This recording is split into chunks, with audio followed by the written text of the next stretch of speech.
नमस्कार, मी पूर्वी भावे. एबीपी माझाच्या न्यूजरूममध्ये आज अतिशय उत्साहाचं आणि चैतन्याचं वातावरण आहे. कारण आज आमच्या न्यूजरूममध्ये येते एक खास पाहुणी. खरं तर ही पाहुणी 2025चं एक अत्यंत मुख्य असं आकर्षण असणार आहे आणि त्यामुळे आम्ही सगळे जण जमून तिचं स्वागत करणार आहोत. तेव्हा आपण स्वागत करूया या खास पाहुणीचं.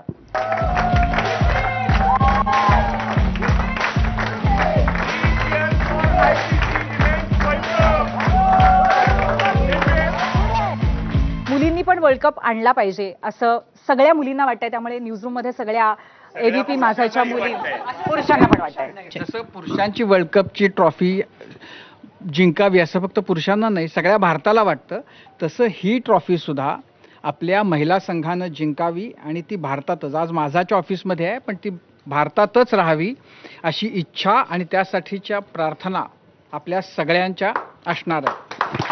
अगदी खरं आहे. राजीव खांडेकर सरांनी अत्यंत उत्तम शब्दामध्ये आता सुरुवात केलेली आहे. पण त्याचबरोबर आमच्या ज्या एक महिला लीडर आहेत, ज्या कॅप्टन ऑफ द टीम आहेत, एबीपी माझाच्या कार्यकारी संपादक सरिता कौशिक, यांना मला असं विचारायचं आहे की आता मुली खांद्याला खांदा लावून वगैरे पुरुषांसोबत आलेले आहेत, पुढे पण निघून गेलेले आहेत, पण क्रिकेटमध्ये आपलं आता पुढचं पाऊल पडायला हवंय, तर आपण कशा पद्धतीने चिअरअप करायचं टीमला? खरं तर टीमला जे आपण चिअरअप कसं करायचं हे तू विचारलं, मला वाटतं आपण ऑलरेडी दाखवून दिलंय की हे चिअरअप कसं करायचं. परत एकदा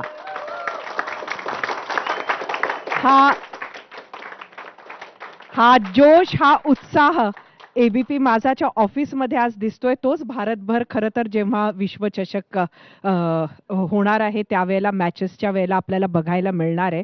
ICCची ही ट्रॉफी मुंबईला आली आणि तिचं स्वागत करण्याचा मान हा एबीपी माझाला, एबीपी माझाच्या न्यूज रूमला मिळाला आणि त्यामुळे हा उत्साह, हा जोश आपण बघतोय.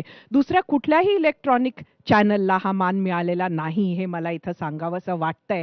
आणि एबीपी माझामध्ये ही आज ट्रॉफी आपण बघतो आहोत. पहिल्यांदा आपण सगळेजण ह्या खेपेची ही ट्रॉफी आपल्याला बघायला मिळते.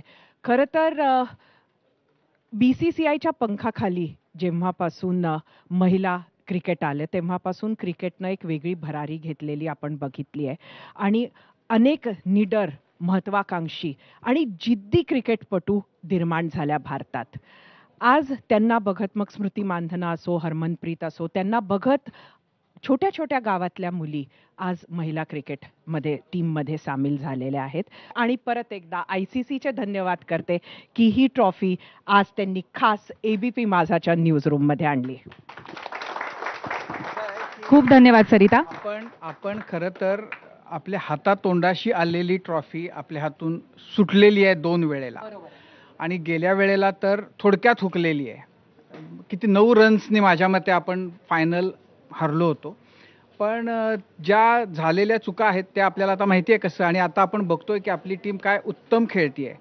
म्हणजे महिलांची टीम आणि पुरुषांची टीम, आता पूर्वी त्याच्यामध्ये लोक फार भेद करायचे, आता काय तशी स्थिती उरलेली नाहीये. 101 आता आपले प्लेयर्स आहेत, उत्तम बॉलर्स आहेत आणि त्यामुळं जे राहून गेलंय आपलं, हीच जिंकायची राहिली आहे आपली. आपण तर आतापर्यंत सगळं जिंकत आलेलो आहे. हो, अगदी. मला आणि तेच विचारायचं होतं तुम्हाला की तुम्हाला आठवत असेल की पहिला जेव्हा 2020 वर्ल्ड कप झाला होता तेव्हा आपण तो पाकिस्तानच्या विरोधात जिंकला होता. एबीपी माझामध्ये खूप जल्लोष आपण केला होता. 2011ला सुद्धा वन डे वर्ल्ड कप आपण जिंकलो, तेव्हाही जबरदस्त वातावरण होतं. त्यामुळे मला असं वाटतंय की आता एबीपी माझा तेवढाच जल्लोष करेल. पण तसंच जेव्हा त्यावेळेला आपण जे केलं होतं त्या सगळ्या गोष्टी आपण यावेळेला फायनलला करणार आहोत.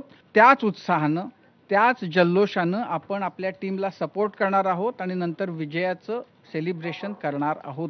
नक्की खरं आहे राजीव सर. त्यामुळे आता हे जे मिशन वर्ल्ड कप आहे ते आपल्याला जिंकायचं आहे आणि त्याच्यासाठी आतापर्यंतचा प्रवास कसा आहे आणि पुढे कसा असणार आहे या अनुषंगाने मिशन वर्ल्ड कपचं ग्राफिक्स आपण बघणार आहोत. ICC महिला विश्वचषकाची वारी माझ्याच्या दारी आणि ICCचा 13वा महिला विश्वचषक यंदा भारत आणि श्रीलंकेमध्ये होतोय. ICCच्या महिला विश्वचषकाचं भारतात 4थ्यांदा आयोजन करण्यात आलंय. भारतात याआधी 1978, 1997 आणि 2013 साली महिला विश्वचषकाचं आयोजन करण्यात आलं होतं. येत्या 30 सप्टेंबरपासून महिला विश्वचषकाच्या सामन्यांना सुरुवात होईल. 30 सप्टेंबर ते 2 नोव्हेंबर या कालावधीमध्ये महिला विश्वचषक सामन्यांचं 5 शहरांमध्ये भारतात आणि त्याचबरोबर श्रीलंकेत आयोजन करण्यात आलंय. भारतामध्ये बंगळुरू, गुवाहाटी, इंदूर, विशाखापट्टणममध्ये आणि श्रीलंकेत कोलंबोमध्ये सामन्यांचं आयोजन करण्यात आलंय. Bharat, Sri Lanka, England, Australia, New Zealand, Pakistan, Bangladesh आणि दक्षिण आफ्रिका असे 8 संघ यात सहभागी होत आहेत. आणि यानंतर मी एबीपी माझाचे क्रीडा संपादक विजय साळवी यांना इथे आमंत्रित करते. विजय सर, आता विश्वचषक आज तर इथे आलेला आहे आणि तो इथेच राहावा अशी इच्छा आहे, पण हा प्रवास किती अवघड असणार आहे, काय वाटतंय तुम्हाला? हा प्रवास अवघड आहे, तितकाच हा प्रवास सोपा देखील आहे. याचं कारण जसं सरिताने सांगितलं की केवळ हरमनप्रीत कौर नाही, तिच्या मागोमाग स्मृती मानधना आहे आपल्याकडे, शफाली वर्मा आहे आपल्याकडे, आणि आत्ता तर क्रांती गौड या मुलीचं नाव इतकी मुलं घेत आहेत, इतकी मुली घेत आहेत, कारण तिने WPL म्हणजे विमेन्स प्रीमियर लीगमध्ये आपला ठसा अगदी खणखणीतपणे उमटवून दाखवलाय. त्यामुळे आपल्याकडे पुढची पिढी देखील तयार आहे. ऑस्ट्रेलिया या मार्गातला आपला सगळ्यात मोठा अडथळा आहे आणि त्या ऑस्ट्रेलियाला आपल्या हरमनप्रीतनं 171 धावांची खेळी करून हरवलं देखील होतं. राजीवने सांगितलं त्यानुसार इंग्लंड समोर केवळ 9 धावांनी आपण मागे राहिलो, पण पूनम राऊतची ती जिद्द, तो संघर्ष आपल्याला आजही आठवतो. आणि या विश्वचषकाच्या निमित्तानं जर मला आणखी तुला जर किस्सा सांगायचा असेल आणि पुन्हा एकदा जर महिला क्रिकेटचं महत्त्व जर सांगायचं असेल, तर पूर्वी महिला क्रिकेटनं किंबहुना एका महिलेनंच ओव्हरआर्म गोलंदाजीची सुरुवात केली आहे. जॉन विलिस नावाचा इंग्लंडमधला क्रिकेटर होता. त्या काळात अंडरआर्म क्रिकेट चालायचं, पण तिने असा एक झगा घातला होता की तिला अंडरआर्म बॉलिंग करता येत नव्हती आणि त्यामुळे तिनं तो ओव्हरआर्म टाकला. आणि त्यानंतर एका महिलेनं पुरुषांच्या क्रिकेटला ओव्हरआर्म बॉलिंगची देणगी दिली आणि त्यानंतर अख्ख्या जगात ओव्हरआर्म क्रिकेट सुरू झालं. तर आपल्याकडे केव्हा सुरू झालं, तर साधारण 1970च्या सुमारास महिला क्रिकेट सुरू झालं. महिला क्रिकेटनं बाळसं धरलं, पण त्या महिला क्रिकेटला बळ केव्हा मिळालं, तर 2006 साली. आपण अपेक्षा खूप करतोय, गेल्या 19 वर्षात त्यांनी खूप काही करून दाखवलंय. आता फक्त ही ट्रॉफी त्यांना जिंकायची आहे आणि त्या ट्रॉफीसाठी मला वाटतं एबीपी माझानं पहिल्यांदा त्यांना बळ द्यायची सुरुवात केली आहे. आणि ही वारी, ही स्वारी विश्वचषकाची भारतभर फिरणार आहे. आणि जेव्हा ती हरमनप्रीत कौरची टीम जेव्हा ती जिंकेल ना, तेव्हा नक्की आपण सगळेजण पुन्हा हा आनंद, विश्वचषक विजयाचा आनंद साजरा करू आणि तेव्हा आपण म्हणू हा विश्वचषक माझा. वा वा वा, खरोखर. आणि त्या क्षणाची आम्ही सगळे नक्कीच वाट बघत असणार आहोत, कारण आपल्याला होम ॲडव्हान्टेज सुद्धा नक्कीच आहे यावेळेला. पण तरी सुद्धा मगाशी तुम्ही म्हणालात त्याप्रमाणे ऑस्ट्रेलियाचं वर्चस्व राहिलेलं आहे या टुर्नामेंटवरती आणि त्याचबरोबर महिला क्रिकेटवरती सुद्धा. त्यामुळे विश्वचषकामध्ये कशा पद्धतीने त्यांनी वर्चस्व गाजवलं याच्यावरती एक नजर टाकूया. महिला विश्वचषकातही ऑस्ट्रेलियाच लई भारी. ICCच्या महिला विश्वचषकावरती आजवर ऑस्ट्रेलियाचं निर्विवाद वर्चस्व राहिलंय. ऑस्ट्रेलियाच्या नावावरती 7 वेळा विश्वचषक जिंकण्याचा मान आहे. इंग्लंडच्या महिलांना 4 वेळा तर न्यूझीलंडला एकदाच विश्वचषक मिळालाय. आणि भारतीय महिलांना 2005 आणि 2017 साली ICC विश्वचषकाच्या उपविजेतेपदाचा मान मिळालाय. भारतीय महिलांनी 2005च्या विश्वचषक फायनलमध्ये ऑस्ट्रेलियाकडनं हार स्वीकारली होती आणि भारतीय महिलांनी 2017च्या विश्वचषक फायनलमध्ये इंग्लंडकडनं हार स्वीकारली होती. आणि महिला विश्वचषकाच्या अनुषंगाने चर्चा करण्यासाठी आज आपल्या सोबत आहेत माजी आंतरराष्ट्रीय क्रिकेटपटू सुलक्षणा नाईक. आपण त्यांच्याशी संवाद साधणार आहोत. सुलक्षणाताई, आपलं खूप खूप स्वागत. हो, तर सुलक्षणाताई, सगळ्यात पहिला प्रश्न हा आहे की तब्बल 12 वर्षांनी भारतामध्ये आज आपण या महिला विश्वचषकाचं आयोजन करतोय, तर त्याचा महिला क्रिकेटला कशा पद्धतीने फायदा होणार आहे? नाही, भारताच्या महिला क्रिकेटरांना भरपूर लाभ होईल. एक तर जे येणारे युवा विमेन क्रिकेटर्स आहेत त्यांना हे एक एनकरेजमेंट राहील की आपण पण या लेवलपर्यंत पोहोचू शकतो. आणि एक खूपच मोठी, जर आपण जिंकलो तर डेफिनेटली एक मोठाच बूस्ट राहील. पण नक्की हा वर्ल्ड कप एक चेंज आणेल विमेन्स क्रिकेटमध्ये. कारण का भारतात लोक बघतात क्रिकेट, मग ते जेंडर बायस नाही आहेत, मेन्स विमेन्स काही असलं तरी ते क्रिकेट बघतात. त्यामुळे हा वर्ल्ड कप एक मोठा आंतरराष्ट्रीय स्तरावर एक मोठा चेंज घेऊन येईल. बरोबर आहे, अगदी योग्य म्हणाला तुम्ही. पण त्याचबरोबर आणखीन एक महत्त्वाचा मुद्दा असा असेल की विश्वचषक मिळवून देण्यासाठी भारतीय टीममधल्या कोणकोणत्या खेळाडूंची महत्त्वाची भूमिका असेल यावरती तुमचं मत काय आहे? हरमनप्रीत कौर, स्मृती मंदाना, जेमिमा रॉड्रिक्स हे तर नावं आपल्याला सगळ्यांना माहितीच आहे, 3-4 नावं.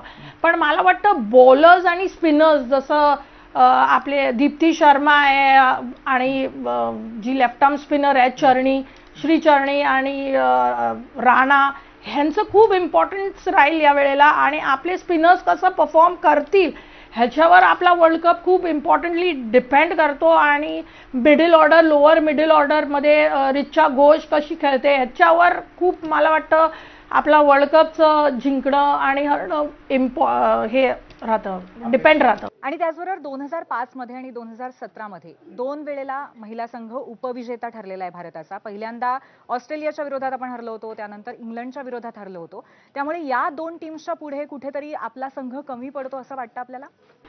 आपली टीम आणि आपल्या मुली ज्या पद्धतीने प्रिपरेशन चालू आहे बँगलोरला ते चांगल्याच आहेत. त्याच्यामध्ये काही आपल्याकडे चर्चा करण्यासारखं काही नाही. आता आपले फिटनेस लेवल्स पण चांगलेच आहेत. ऑस्ट्रेलिया इंग्लंडच्या तुलनेत आता इंग्लंडमध्ये तर आपण इंग्लंडपेक्षाही चांगले फिटनेस दाखवून दिलं. इंग्लंडपेक्षा जास्ती चांगली फिल्डिंग आपण केली. तर आधी आपण म्हणायचो आपली फिल्डिंग चांगली नाही, आपलं फिटनेस चांगलं नाही, पण आता तशी मला काही कमतरता वाटत नाही. ऑस्ट्रेलियाच्या तुलनेमध्ये फक्त एकच गोष्ट आहे की आपण आपला टेम्परमेंट जो आहे ना त्या गिव्हन डेला आपण म्हणजे एकदम चांगलं टेम्परमेंटनी ग्राउंडनी वर उतरलो तर नक्कीच आपल्याला विजय मिळेल. धन्यवाद सुलक्षणाताई, तुम्ही आमच्याशी याबद्दल संवाद साधलात त्याबद्दल. आणि आता आपण एक नजर टाकूया की आतापर्यंत विश्वचषक कोणकोणत्या महिला क्रिकेट संघाने जिंकलेला आहे.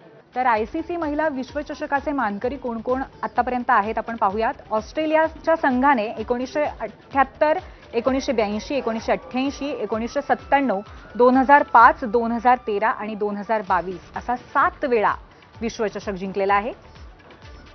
इंग्लंडच्या संघाने 1973, 1993, 2009 आणि 2017 मध्ये महिला विश्वचषक जिंकलाय. आणि न्यूझीलंडने एकदाच म्हणजे 2000 साली हा विश्वचषक जिंकलाय. विजय सर, आणखीन एक महत्त्वाचा प्रश्न आहे की नेहमी असं म्हटलं जातं की खूप जास्त तफावत असते पुरुष आणि महिला क्रिकेटमध्ये. ती गॅप हळूहळू भरत आलेली आहे, पण ती पूर्णपणे जवळ आली असं वाटतंय का? नक्की कशा पद्धतीने भरून आली आहे ती गॅप? ती गॅप किंवा तफावत किंवा ती दरी ती फार काळापूर्वी होती आणि पूर्वी आता सगळं एका समान पातळीवर आहे. भारतातल्या पुरुष क्रिकेटपटूंना कसोटी क्रिकेट खेळण्यासाठी, वन डे क्रिकेट खेळण्यासाठी किंवा 2020 क्रिकेट खेळण्यासाठी जेवढं मानधन मिळतं तेवढंच मानधन या मुलींनाही मिळतं. कसोटी क्रिकेटसाठी 15 लाख, एका कसोटी सामन्यासाठी, वन डे सामन्यासाठी साधारण 6 लाख आणि 2020 सामन्यासाठी 3 लाख, हे तेवढंच दोघांचंही मानधन आहे. आणि सगळ्यात महत्त्वाची गोष्ट, एखादी मुलगी आजारी पडली किंवा दुखापत झाली त्यामुळे तिला खेळता येऊ शकणार नाही, त्यामुळे कॉन्ट्रॅक्ट सिस्टीम जी आहे, जे वर्षानंतर कॉन्ट्रॅक्ट रिन्यू होतं, ती पण सिस्टीम मुलींच्या क्रिकेटमध्ये आली आहे. त्यामुळे एखादी मोठी प्लेअर जर दुखापतीमुळं बेजार झाली, बाहेर गेली, तर तिला 50 लाखाचं जर कॉन्ट्रॅक्ट असेल तर तिला वर्षात 50 लाख मिळतात. दुसरं कॉन्ट्रॅक्ट जे B ग्रेडचं आहे त्यांना 30 लाख मिळतात आणि त्याच्यानंतर 15 लाख किंवा 10 लाखाचं जे कॉन्ट्रॅक्ट आहे ती तेवढी रक्कम त्यांना मिळत असते. त्यामुळे पुरुषांच्या बरोबरीनं आज महिला देखील तितकंच मानधन मिळतात. आणि त्यामुळं मला वाटतं, ज्याचा सरिताने देखील उल्लेख केला, की छोट्या शहरातल्या मुली ज्यांच्याकडे पॉवर, कारण क्रिकेटमध्ये तुम्हाला पॉवर लागते, स्ट्रेंथ लागतं, स्टॅमिना लागतो, त्या याच्या खेळामध्ये जास्ती पुढे जात आहेत. आणि त्यांना देखील भवितव्याच्या दृष्टीनं, त्यांच्या उज्ज्वल भविष्याच्या दृष्टीनं आता क्रिकेटचा विचार करायला नक्कीच हरकत नाहीये पूर्वी. त्यामुळे BCCIने आता एक यंत्रणेचं आणि त्याचबरोबर आर्थिक सुद्धा बळ पंखांमध्ये दिलेलं आहे आणि त्याच्या साह्याने नक्की हा संघ भरारी घेईल असं आम्हाला सगळ्यांना इथे वाटतंय. त्यामुळे आता फक्त प्रतीक्षा विजयाची आहे. तर 30 सप्टेंबरला हा महिला विश्वचषकाचा रणसंग्राम सुरू होणार आहे आणि लेडी ब्लू आर्मीला ABP माझाकडनं आम्ही खूप खूप शुभेच्छा देतोय. चला तर मग hip hip hip hip hip heap.